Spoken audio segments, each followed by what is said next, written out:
2024च्या खरीप हंगामासाठी ई पीक पाहणी करण्यासाठी 1 ऑगस्टपासून सुरुवात झाली आहे आणि शेतकरी स्तरावरची ई पीक पाहणी ही 15 सप्टेंबरपर्यंत केली जाणार आहे.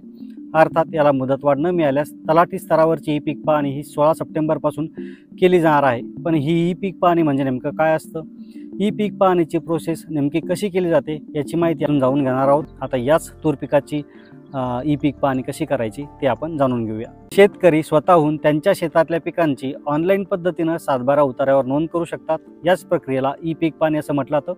राज्य सरकार गेल्या 4 वर्षांपासून हा ई पीक पाहणीचा उपक्रम राबवत आहे. आता ही ई पीक पाहणीची प्रक्रिया नेमकी कशी पार पडते.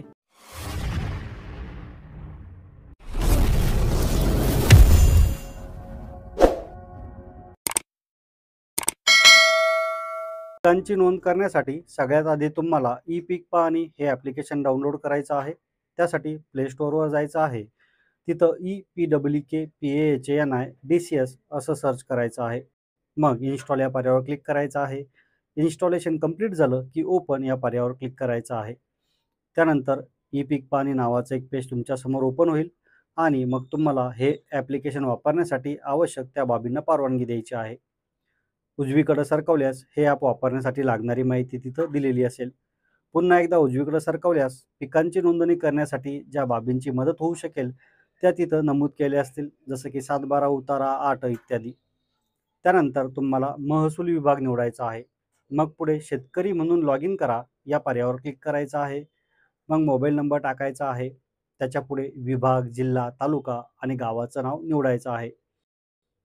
त्यानंतर तुमचं पहिलं, मधलं किंवा आडनाव तसंच खाते क्रमांक किंवा गट क्रमांक टाकून तुम्ही खातेदाराचं नाव निवडू शकता.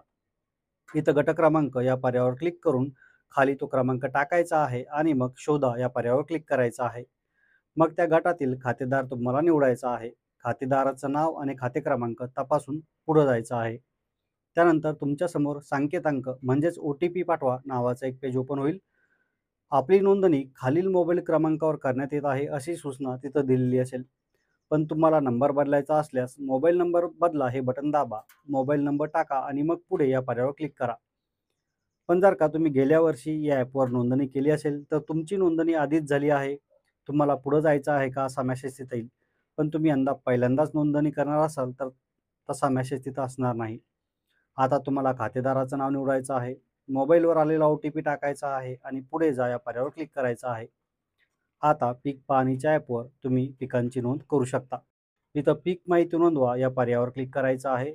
मग खाते क्रमांक, गट क्रमांक निवडला की लागवडीखालील जमिनीचे एकूण क्षेत्र आणि पोट खराब क्षेत्र तिथं आपोआप येईल.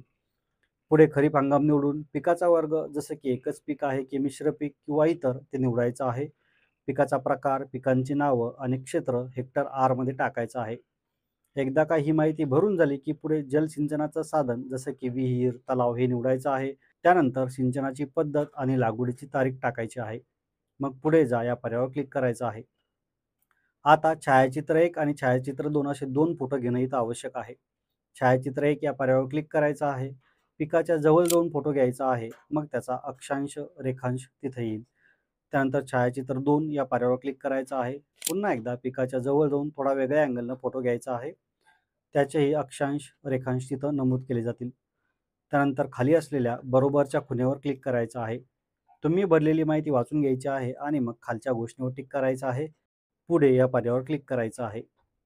पीक माहिती साठवली आणि अपलोड झाली आहे अशी सूचना तिथे येईल. ठीक आहे या पर्यायावर क्लिक करायचं आहे. नोंदवलेल्या पिकांची माहिती पाहण्यासाठी पिकांची माहिती पहा या पर्यायावर तुम्हाला क्लिक करायचं आहे. इथं तुम्ही भरलेली माहिती पाहू शकता. ही माहिती 48 तासाच्या दुरुस्त किंवा नष्ट करता येते अशी सूचना तिथं दिलेली आहे. अशाच प्रकारे दुसऱ्या एखाद्या गटातल्या पिकांची नोंद करायची असेल तर वर सांगितलेली प्रक्रिया तुम्ही पुन्हा करू शकता. या ॲपवरून तुम्ही पिकांच्या नोंदीव्यतिरिक्त कायम पड, बांधावरची झाडे नोंदवू शकता. तसंच गावातील खातेदारांची पीक पाहणीची माहिती पाहू शकता.